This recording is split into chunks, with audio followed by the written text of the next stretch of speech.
Jerusalem. The year 970 before Christ. Something extraordinary is about to be built. King Solomon has a vision, a temple unlike anything the world has ever seen. But Solomon has a problem. Israel has no great forests, no master craftsmen. So he writes a letter to a king who commands the sea.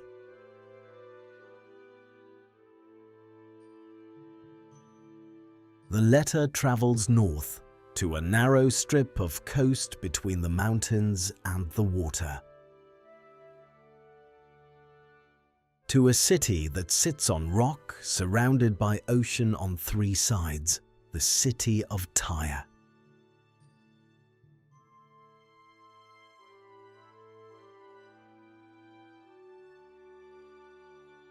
Its king Hiram receives Solomon's letter and sends back everything he asked for.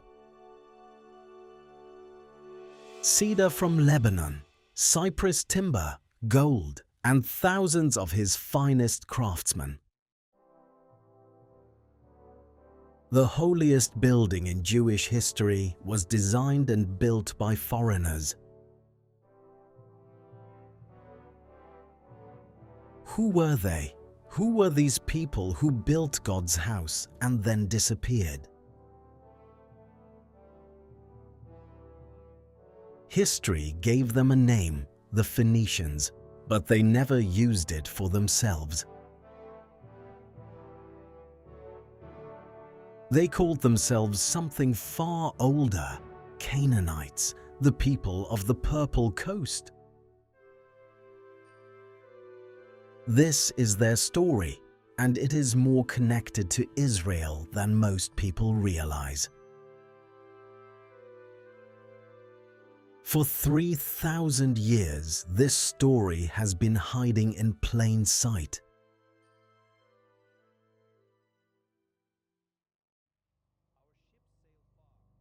The Phoenicians were not a race, an empire, or a single kingdom. They were a culture. A culture built around three cities, Byblos, Sidon, and Tyre, arranged along a narrow coast.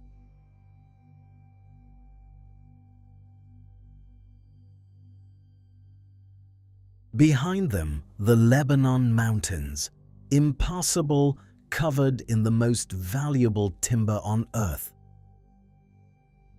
In front of them, the Mediterranean Sea, vast, dangerous, and completely open. The mountains blocked expansion east. The sea invited expansion everywhere else. So they learned the sea, learned it better than any people before them. Byblos was so ancient that Egypt was already trading with it 4,000 years before Christ. Egyptian records from 2600 BCE describe Byblos ships delivering cedar logs to the pharaoh. These were not barbarians on the edge of civilization. They were civilization's manufacturers.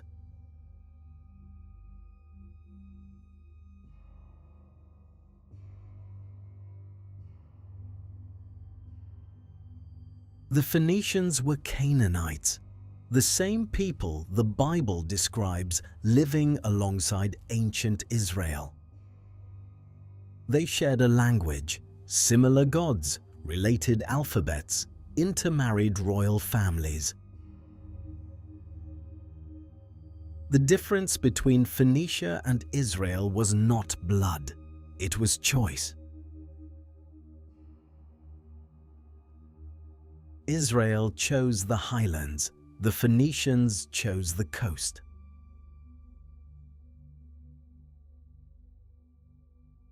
And from that choice, one of history's most extraordinary maritime civilizations was born.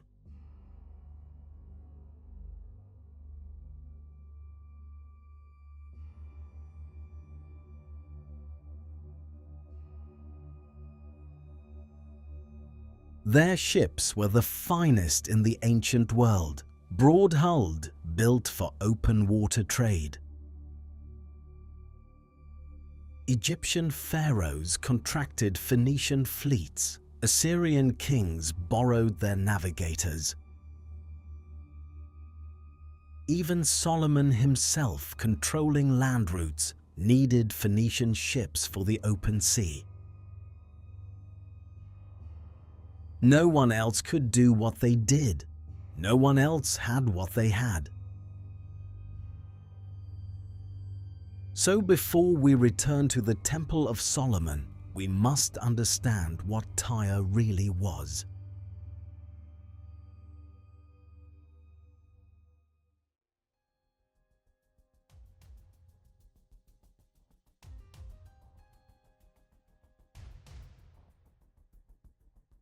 For most of human history, the color purple was rarer and more valuable than gold. 1 gram of Tyrian purple required the crushing of 9,000 murex sea snails. The smell was unbearable, the color eternal. It never faded, never washed out. Roman emperors would one day make it illegal for anyone outside the palace to wear it. But before Rome, before Greece, purple belonged entirely to the Phoenicians. They sold it to every king who could afford it: Egypt, Assyria, Israel, Persia. Purple was their signature, but not their greatest invention. Around 1500 BCE, the Phoenicians began producing something no civilization had made before: clear glass.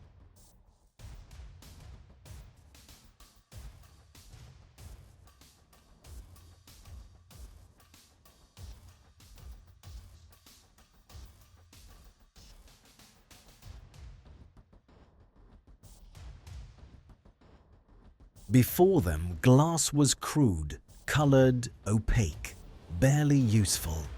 They made it transparent.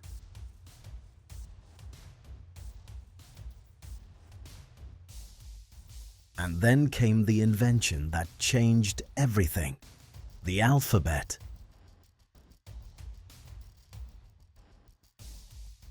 Around 1050 BCE, Phoenician scribes reduced writing to 22 consonants. Before this, writing required hundreds of symbols. Only trained scribes could do it. The Phoenician system meant any merchant, any sailor, any farmer could learn to write.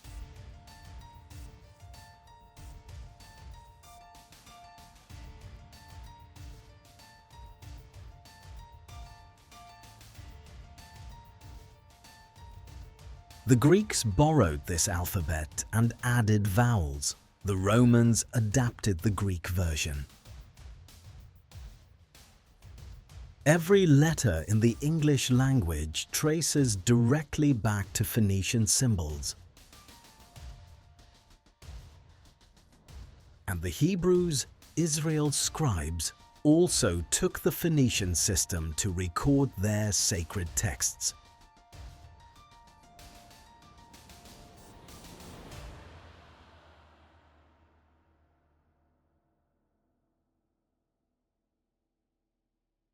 The Torah, written in a script that began in the merchant quarters of Tyre and Sidon. Their trade routes stretched from Lebanon to Spain, 6,000 miles of open ocean. They founded Carthage in 814 BCE, a colony that would one day almost destroy Rome.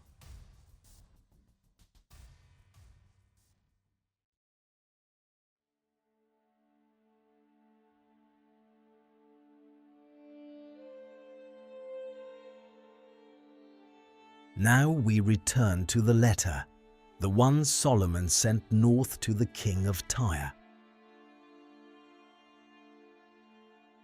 But this was not their first contact. Solomon's father, David, had begun the alliance. The second book of Samuel records it. Hiram, king of Tyre, sent messengers to King David. He sent cedar wood, carpenters, stonemasons, to build a palace worthy of Israel's king.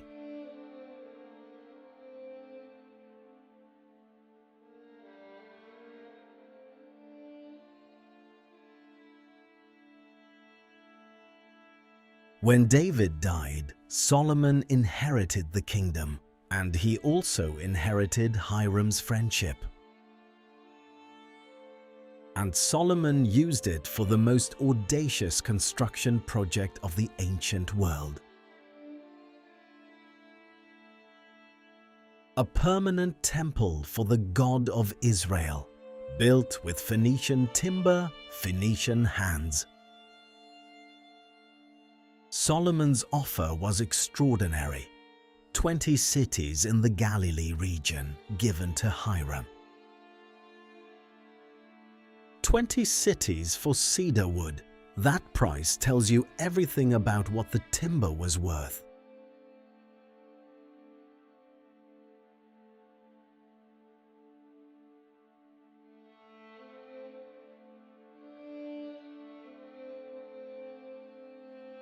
But Hiram did more than sell wood. He sent his master craftsman, known as Hiram Abiff, a man born of a Tyrian father and an Israelite mother, the architect between two worlds. He cast the two great bronze pillars at the temple entrance, named Jachin and Boaz.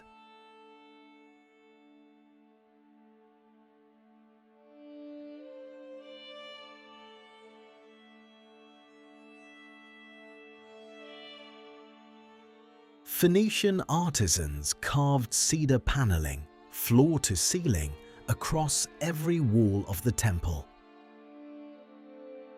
The great bronze basin, the molten sea, used for priestly purification. Phoenician engineering. The lampstands, the altar of incense, the bronze oxen beneath the basin, all Phoenician craft. Everything that made the temple magnificent, every structural marvel, came from the coast of Phoenicia.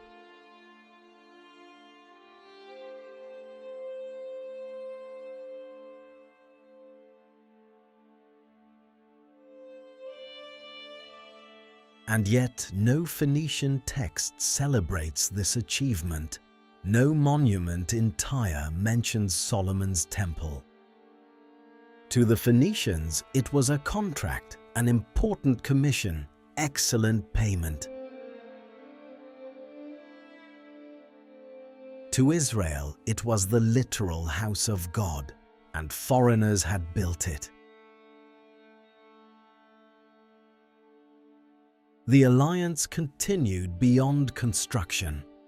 Solomon built a port at Ezion-Geber on the Red Sea. He staffed it with Phoenician sailors and navigators. Together they reached the land of Ophir.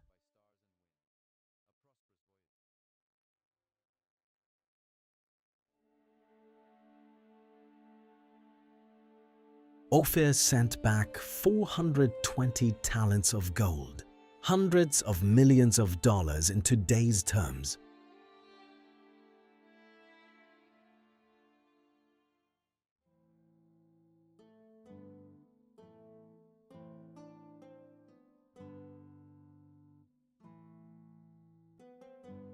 But this relationship had a shadow side.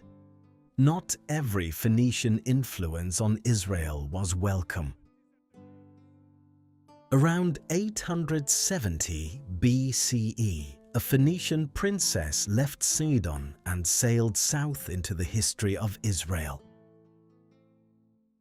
Her name was Jezebel, daughter of Ithobal, king of Sidon. She married Ahab, king of the northern kingdom of Israel, and she did not come alone.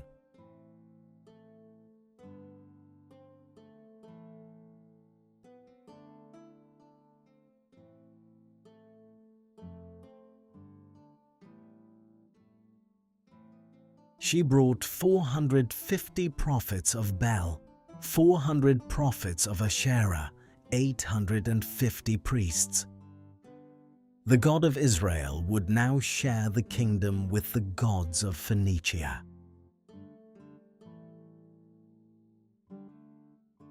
The prophet Elijah confronted Jezebel's priests on Mount Carmel, one man against 850.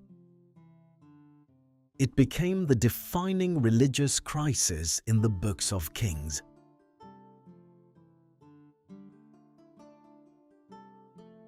But here is what historians rarely say. Jezebel was not acting against her nature.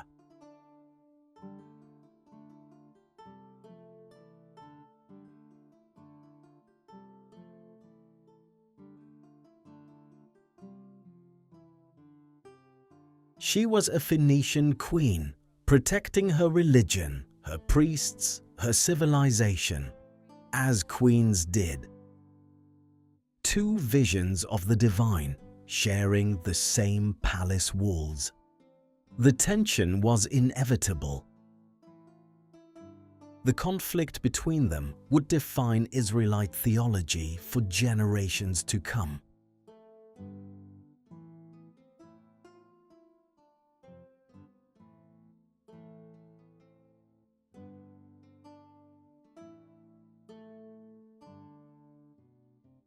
And while kings and prophets argued over gods, something quieter was spreading through Israel.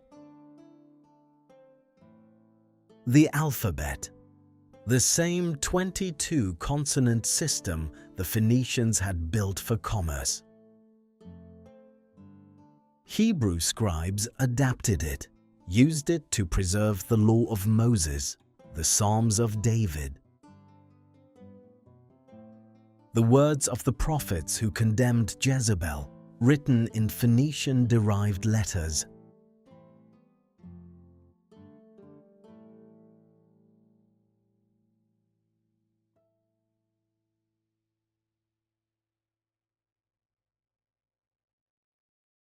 Over 2 centuries, Phoenician and Israelite culture had become deeply, permanently intertwined.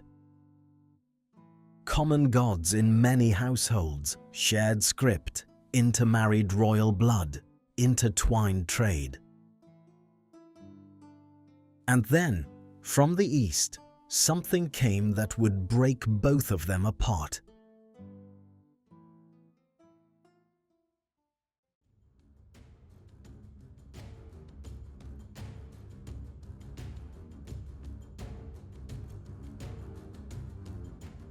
The Assyrian Empire moved westward, hungry for the Mediterranean coast. King Sennacherib demanded tribute from every Phoenician city-state. Sidon defied them. In 677 BCE, Esarhaddon razed it to the ground.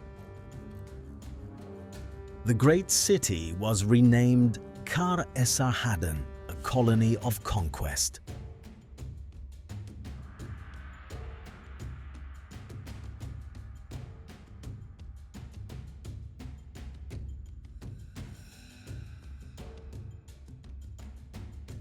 Tyre, on its island, paid tribute rather than face annihilation.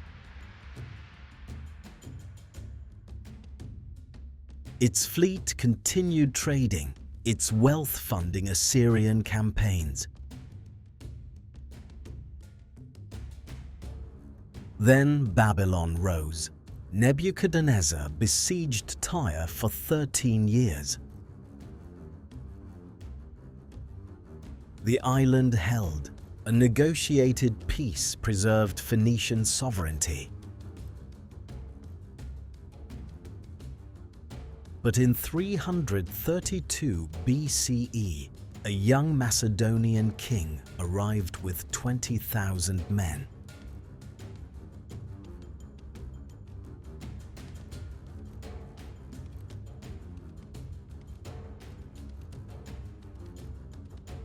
Alexander the Great demanded entry to Tyre's Temple of Melkart.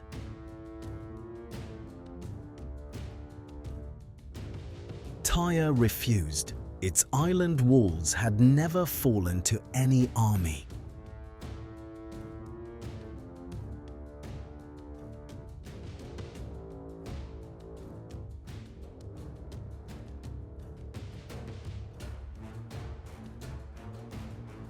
Alexander ordered old Tyre demolished, its stones hurled into the sea. For 7 months, his engineers built a causeway through open water.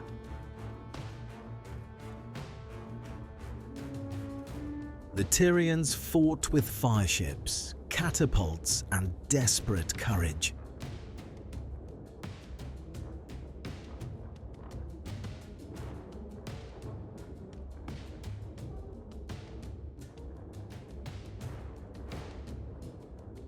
Tyre fell. 30,000 were sold into slavery, 6,000 executed.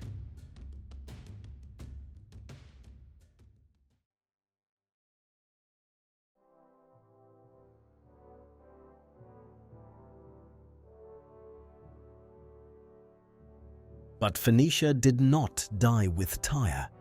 Carthage, their colony, ruled the western Mediterranean. And something more durable than empire had already escaped.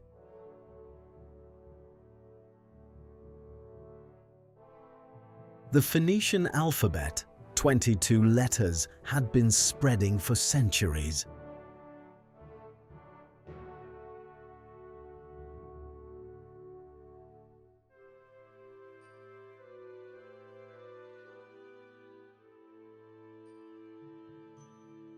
The Greeks adopted it and called it the Phoenicia grammata, Phoenician letters.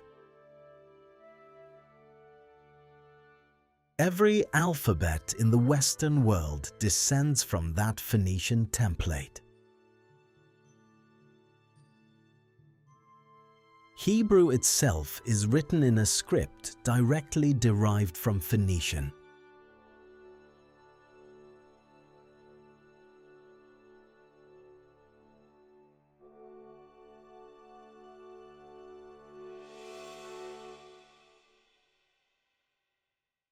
The Torah, the Psalms, the books of Kings, all written in Phoenician-descended letters.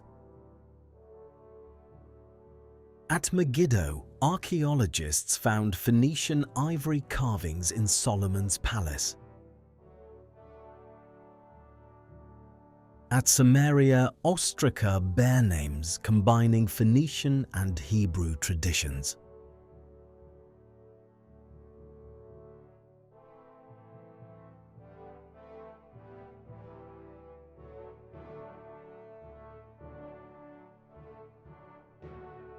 The Hiram-Solomon alliance did not disappear. It became encoded in every text. The people who gave us the alphabet also helped build the Temple of God.